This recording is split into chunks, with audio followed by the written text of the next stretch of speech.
Well, hello! A fair warning, this is about to be probably a very long video, but of course it probably doesn't need to be a warning because you probably saw how long it is before you clicked on the actual video. So to anyone crazy enough to watch this, hello. I guess mainly like I tell you guys and girls, I was gonna say guys and gills, you guys and girls is sometimes I talk to my phone for therapeutic reasons.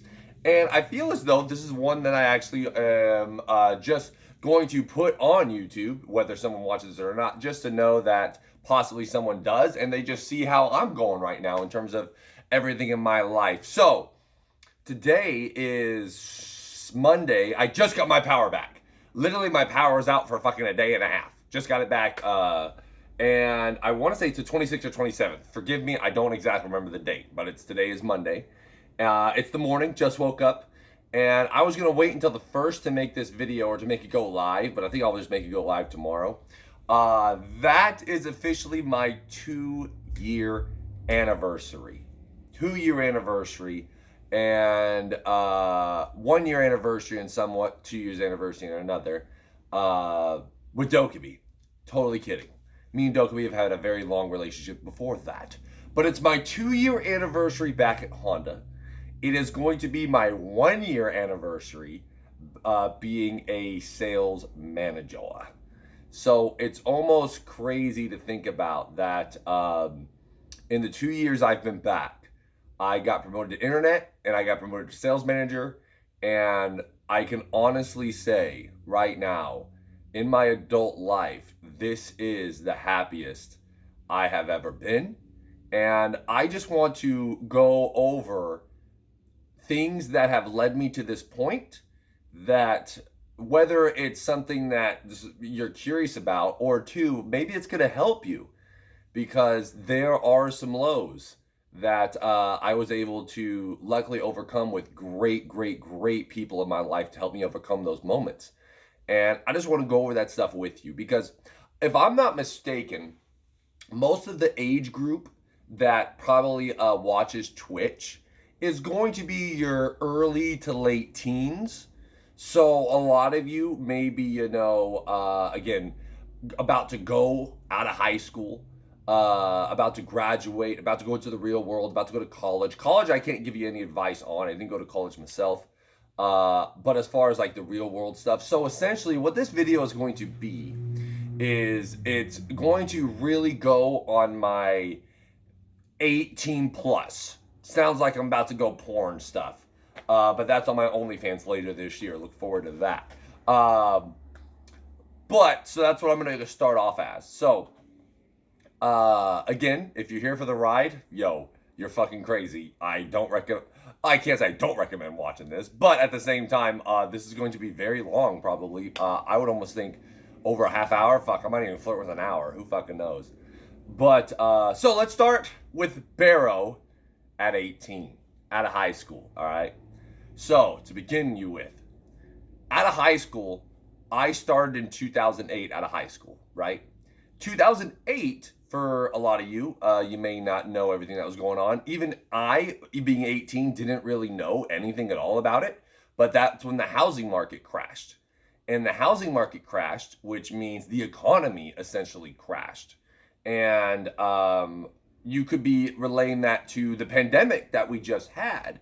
But I'll go over a little bit why I think it's different in terms of how you're trying to maybe find a job right now. So when 18 hit, I could not find a job anywhere. I will be honest, for the first 6 months after high school, I didn't really look. I was living at home with my parents, and they didn't force me to find a job or anything like that. They were letting me, relax for a little bit, enjoy that time until obviously I had to have to talk with, okay, Alex, you got to do something with your fucking life now.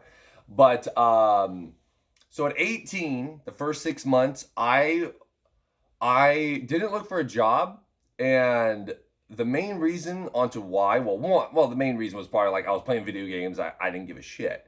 I didn't care about money because my parents paid for everything, right? So I was definitely, I know a lot of you have jobs before you're 18, so hey, congrats on you, man. That's fucking awesome. I couldn't do that. I wasn't that type of body.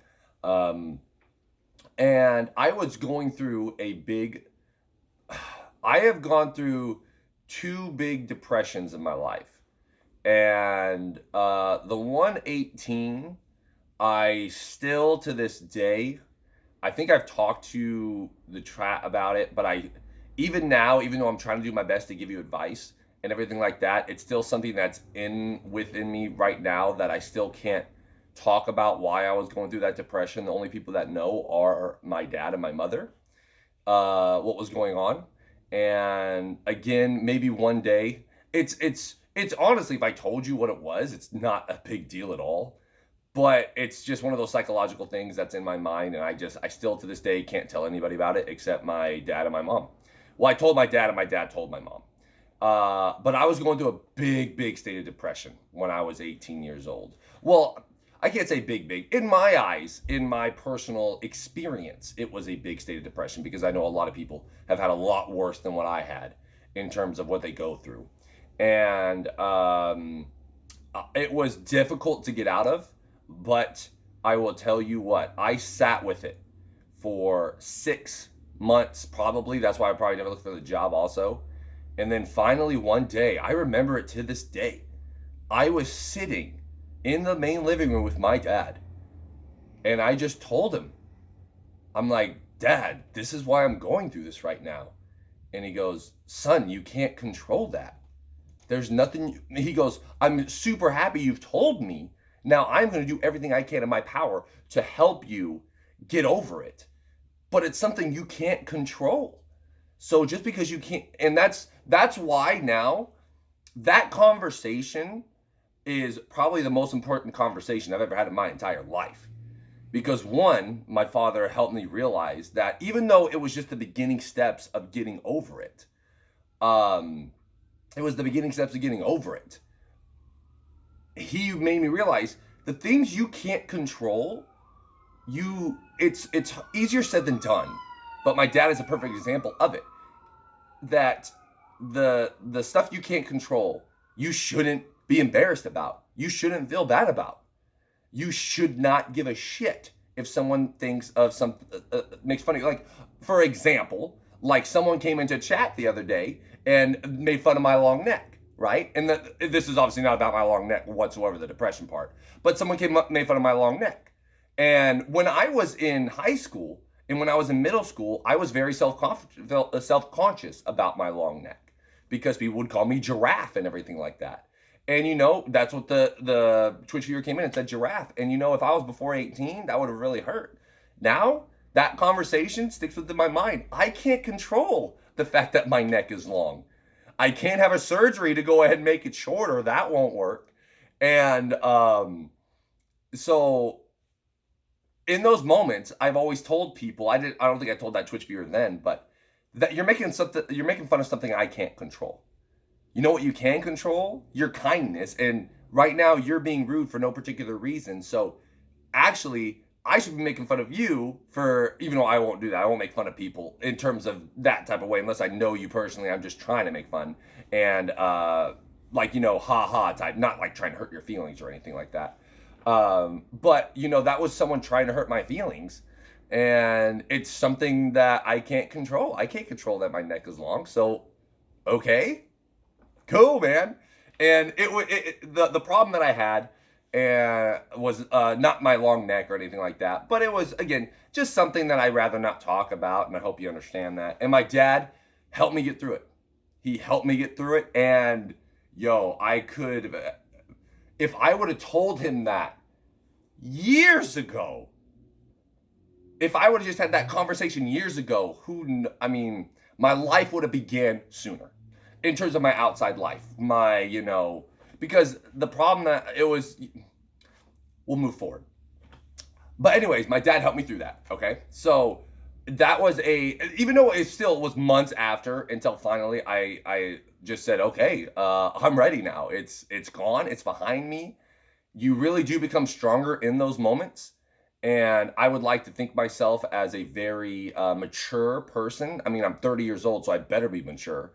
But even when I was, early 20s and everything like that, I found myself being a very mature person compared to my friends, compared to people my age.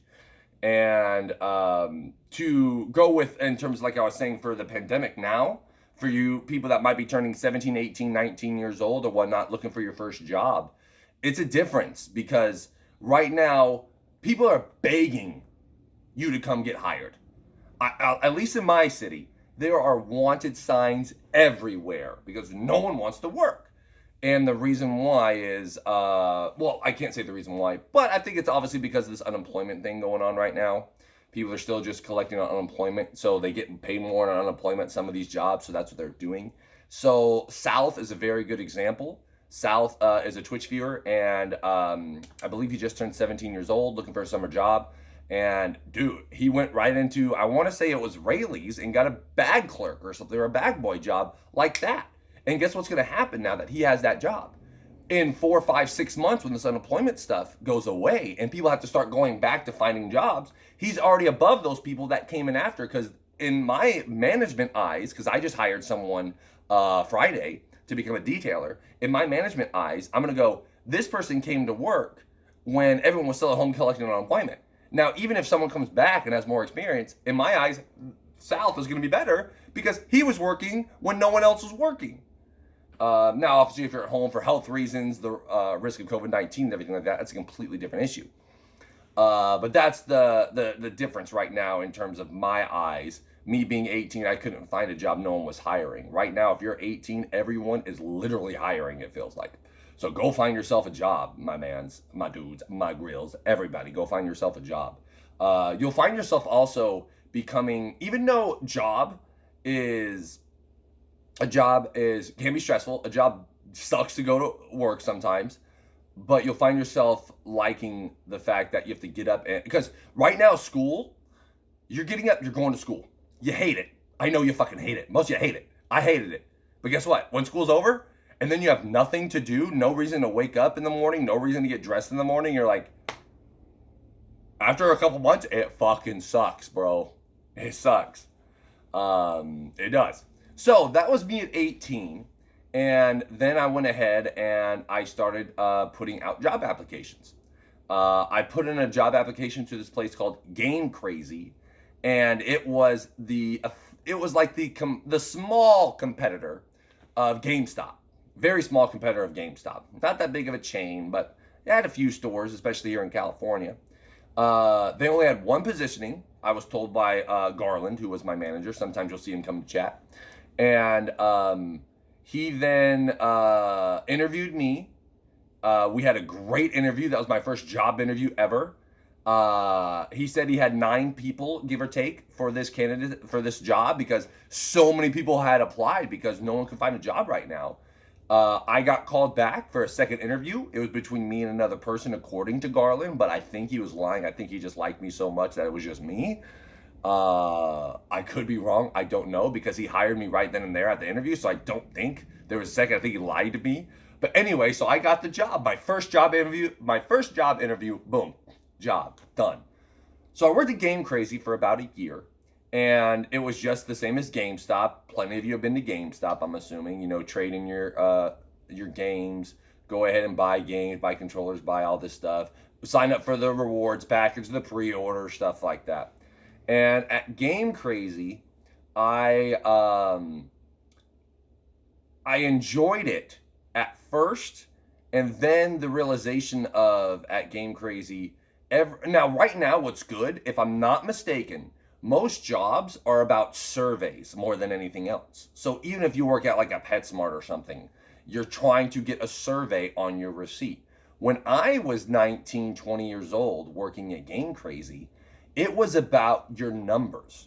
And I'm going to tell you what that means. And this is the same thing for GameStop. At Game Crazy, I was supposed to hold a dollar amount per transaction, okay, of over $60. I was supposed to have a 20% reservation number. I was supposed to have a 10% MVP rewards membership. What essentially that means is every time I did a transaction, Game Crazy wanted me to upsell customers in order to get them to spend $60 worth of items. So if you come on in and buy a brand new video game that just came out for $60, I'm good. But all of a sudden, you would have a mom come in with her 3 kids they would all go buy the 99-cent PS2 games, and they would do all separate transactions because they're their own little boy now. They have their own dollar bill ready to spend. So all of a sudden, in 3 transactions, I'm supposed to have grossed $180. I grossed $3. So I'm very far behind. And whenever you sold a console, you were supposed to sell $100 worth of accessories with that console. And that's how your hours were. Like, if you didn't sell stuff, you didn't get, well, that was at GameStop because GameStop was bigger. But at Game Crazy, you know, you would get in trouble by not having good numbers. You would get talked to. You would get, you know, a demerit or a check or something on your shit. I liked other people I worked with. My boss was Garland. I worked with Sikji, Navjeet, and Chanel. They were fantastic people. I don't have any contact with the 3 coworkers, but Garland I still have contact with. And then I did that for about a year. And then I remember walking in. Garland just left. Garland just left to become the assistant manager at GameStop. And I'm like, okay, our boss just left to become the assistant manager at GameStop. We're about to fucking go under. A week later, I walk in. Yeah, Game Crazy is officially closing. And that sucked because Heath just got hired there.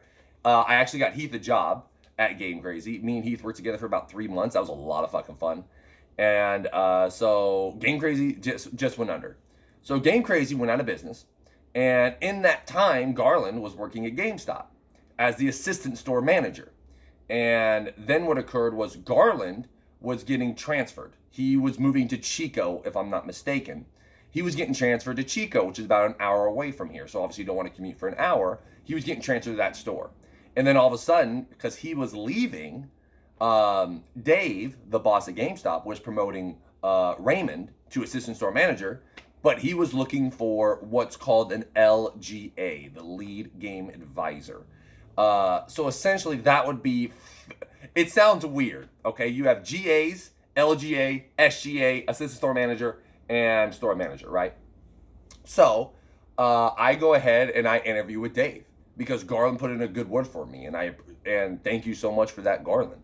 He put in a good word for me, and I went ahead and interviewed with Dave. I don't know if there was more people being interviewed or not, but I got the job the very next day. So now, 2 for 2 with interviews. I'm doing awesome. I'm doing great right now with interviews.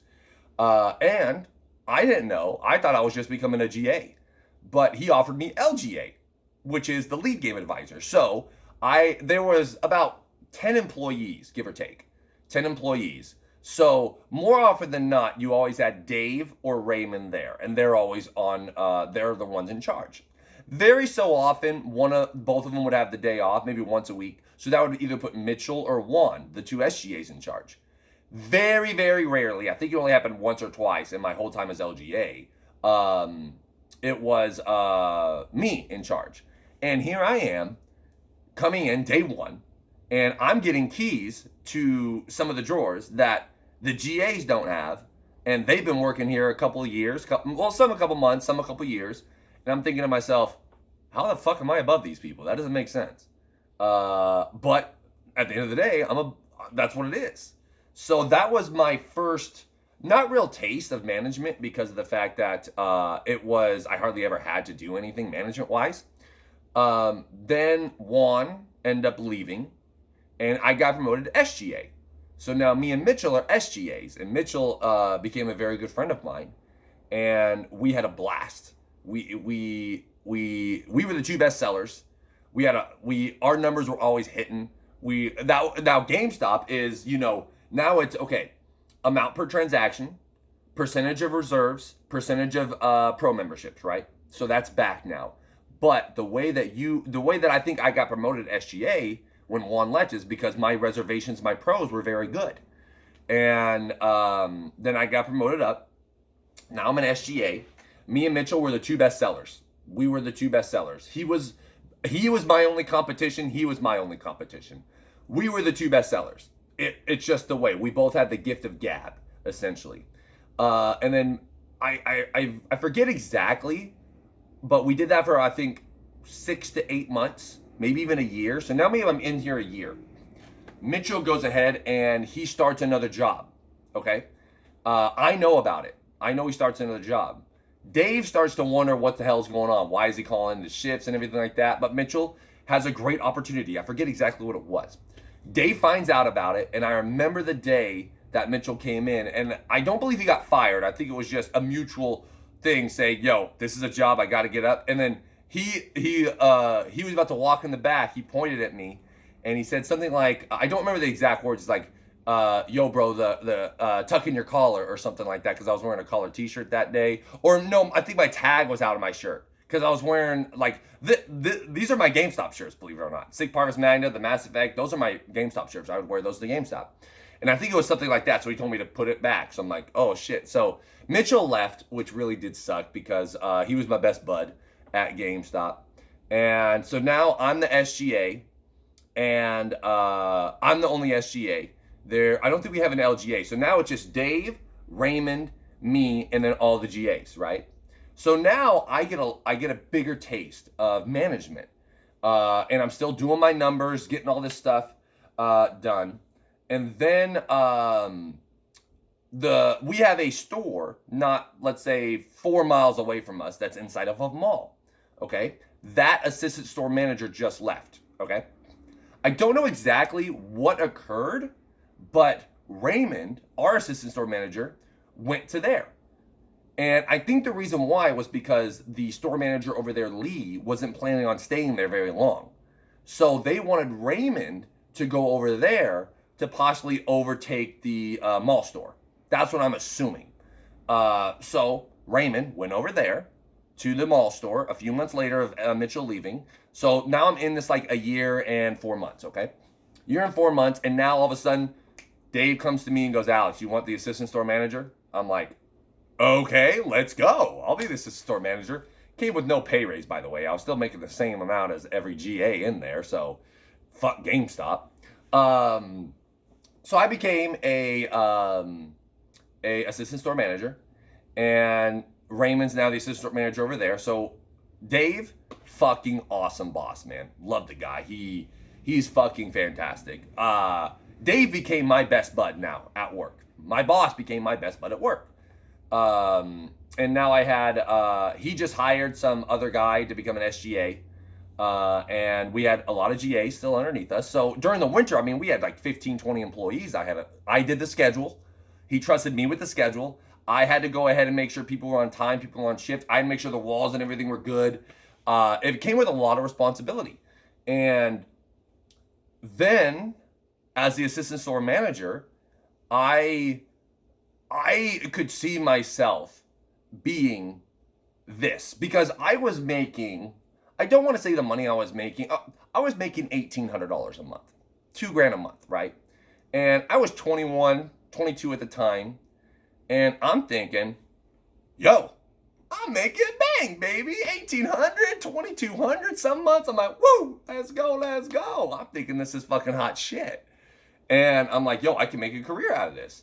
And I could go ahead and move up the chain one day, you know, maybe become my own store manager somewhere. And boom, boom, boom. Then Dave left for a week to E3.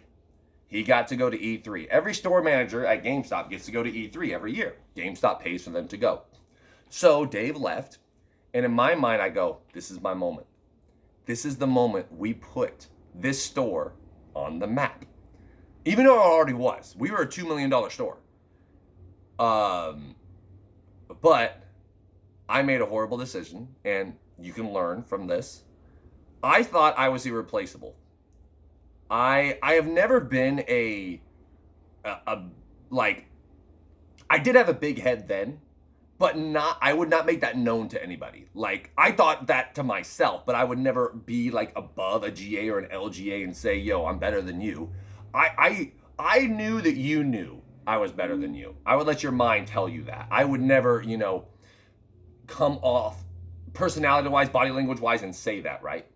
But even though I was already the best salesman there, I wanted more.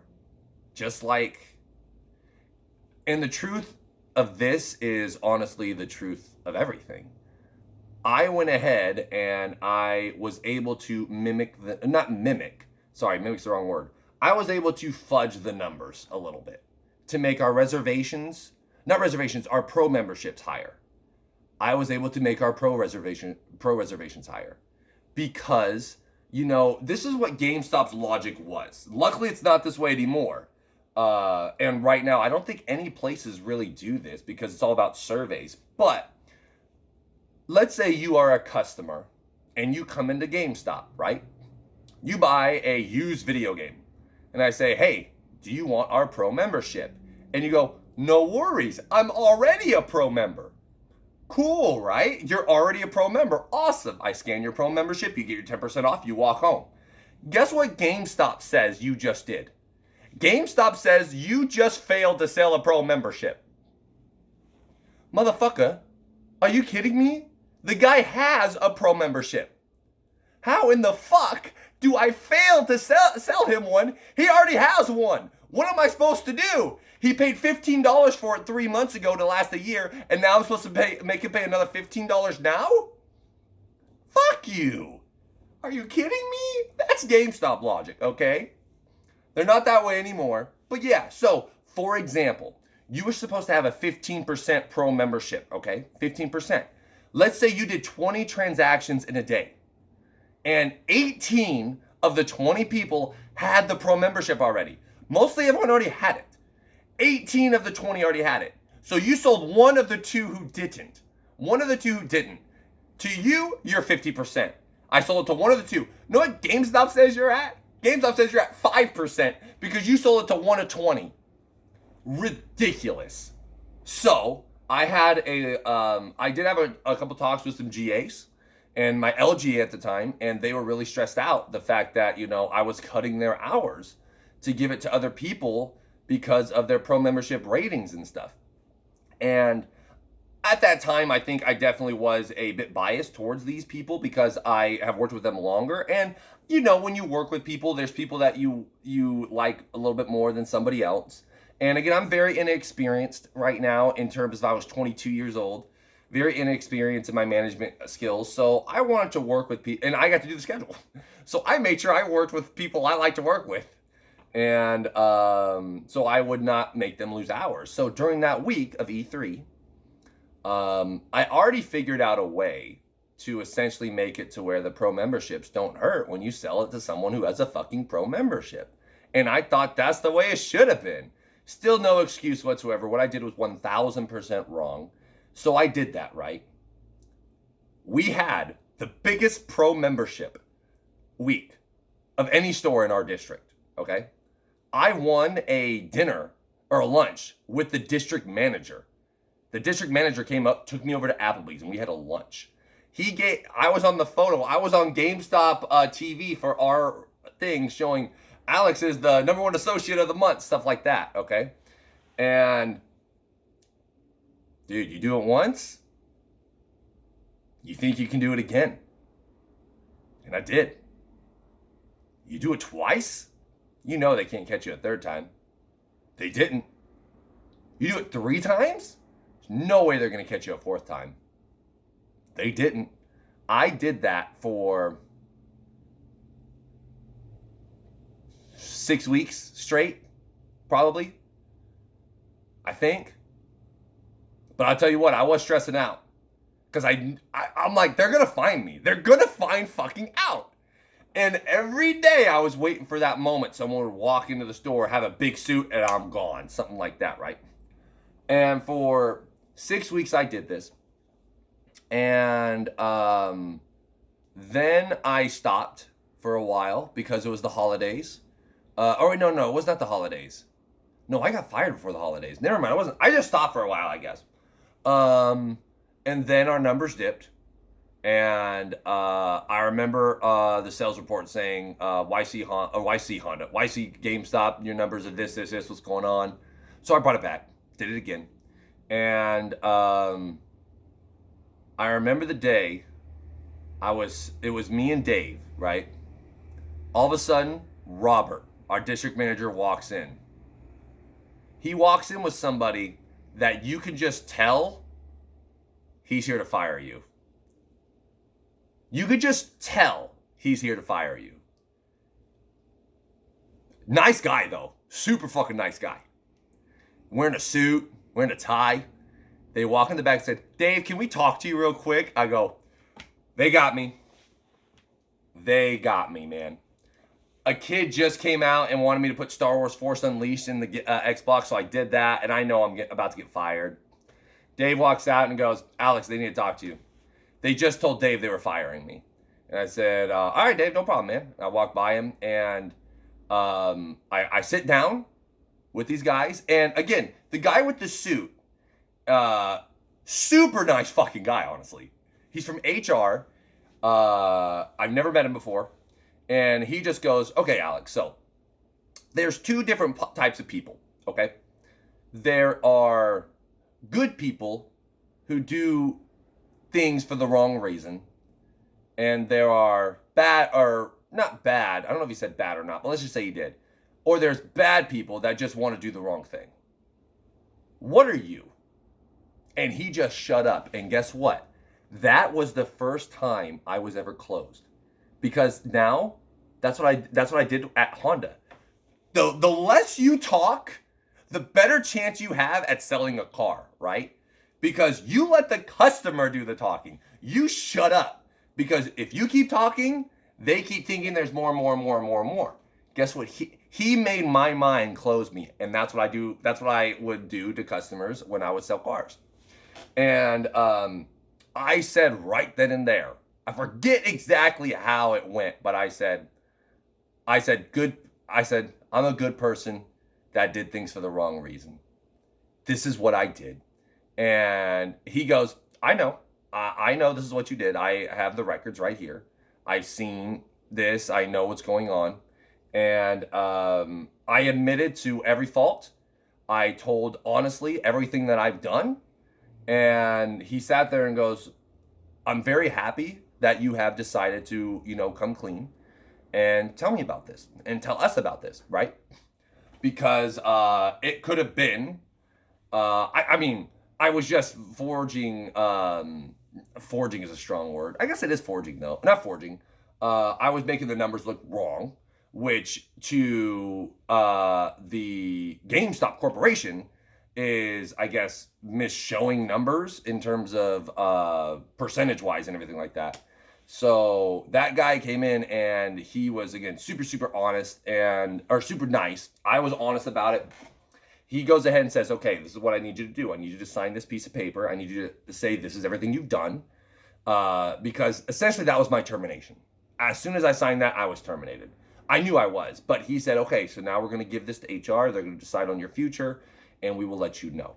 I knew I was fired, but I was hoping deep down. Honestly, I walked out, right?